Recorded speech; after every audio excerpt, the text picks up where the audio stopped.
What's up, guys? It's McNulty here. Welcome back to the channel and welcome back to the War of Three Kingdoms. One of my favorite events actually in the whole of Empires and Puzzles. I'm definitely a sucker for the War of Three Kingdoms, and last time we came out pretty well on top. I haven't even checked which group I'm in at the moment. We are going to do that in a moment, but we do also have a brand new costume for Zhang Fei. And he is looking insane. So we will have a look at him now. Let me just check out which group that I'm in just before we do get into that. Let me have a little look. So I'm in the Wu Kingdom. And all of you know that Wu ain't nothing to fuck with, right? Actually, Shu is usually on top, but, you know, never mind. Let me know what kingdom you guys are in. It's going to be a good War of Three Kingdoms. And I was actually thinking about this the other day. There are some events that some people just naturally gravitate towards. And I'm going to put my hands up and I'm going to say something like this last Ninja Tower. I just had far too much to do. And I felt like the game was getting on top of me. And I didn't even bother at all with the Ninja Tower, sorry. And that's the first time, I mean, for some of you, you might be like, yeah, I skip it all the time. But that's the first time I've actually skipped the Ninja Tower. And you know what?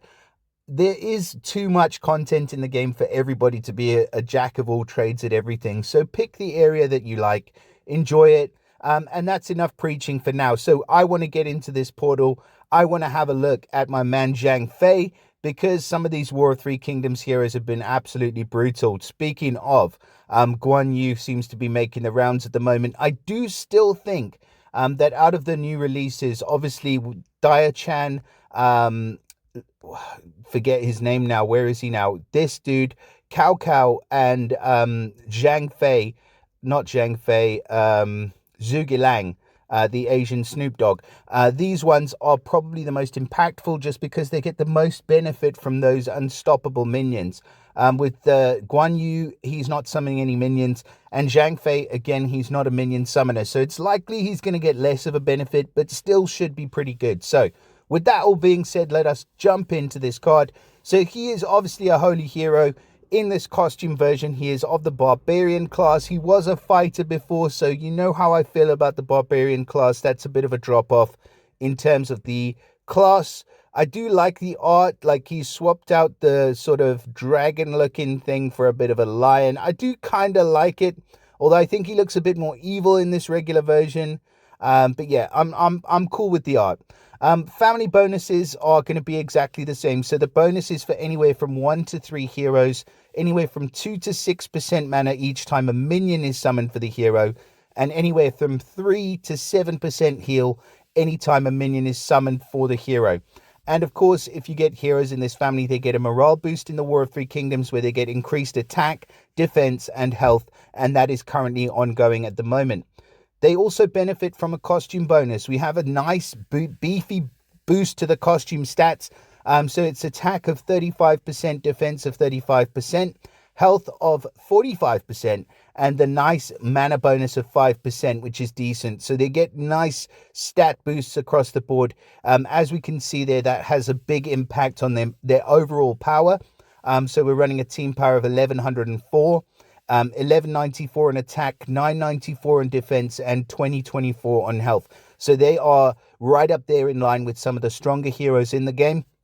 If you pop them in your War of Three Kingdoms now, they're going to be way above with the extra bonuses that they get. But this dude is leaning very much more towards the attack. That is a super high attack stat. If you do add second limit breaks and emblems, we can see getting up to nearly 1700 on the attack, which is brutal. And on top of that, he's going to be getting the Rage Ether talent. So at the start of the battle, he gets 15% attack and a further 1% increase every time he gets hit during 6 turns. Pardon me, guys. Sorry. This is huge for Zhang Fei, actually. So this is awesome. I mean, his attack stat is already super high, but giving him that extra rage and the fact that he's running at fast speed means that that first initial hit is going to hurt. It's going to be brutal. So let's have a little look. Okay, sorry. Before we do, I have to mention the passive, the unstoppable minions, resistance against minion removal. Can't be prevented from receiving minions, and minion attacks and abilities can't be disabled. So it doesn't matter what you do. If you summon a minion to this dude, you need to destroy it the regular way with tiles and with special skill attacks. You cannot remove it by other means. You have to take that minion out. And it's a very, very strong passive that these heroes get. Granted, he's not summoning any minions from himself, but he can still benefit from minions being put on him.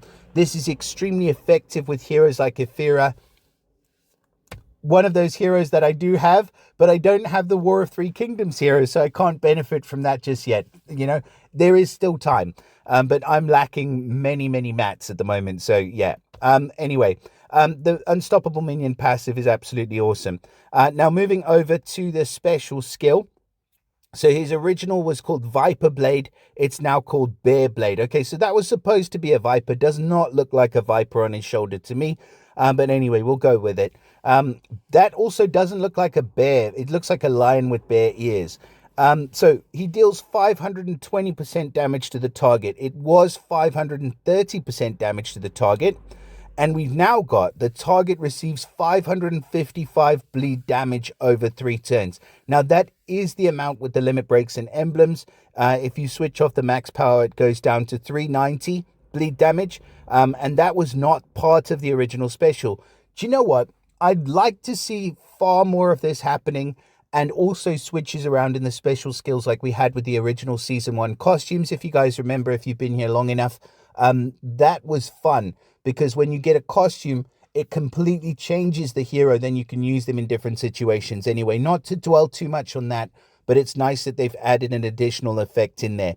And then all allies reflect status elements that affect defense back to the attacker for 3 turns. The effect cannot be bypassed. Okay, it says status effects cast by characters, minions, and fiends on the same side cannot be reflected. All right, so it's pretty much the same special, except with some bleed damage added in for good measure. But what's not the same is the stats, and that's going to matter a lot for this guy. So that hit at 520% is definitely going to hurt. It's going to be pretty brutal.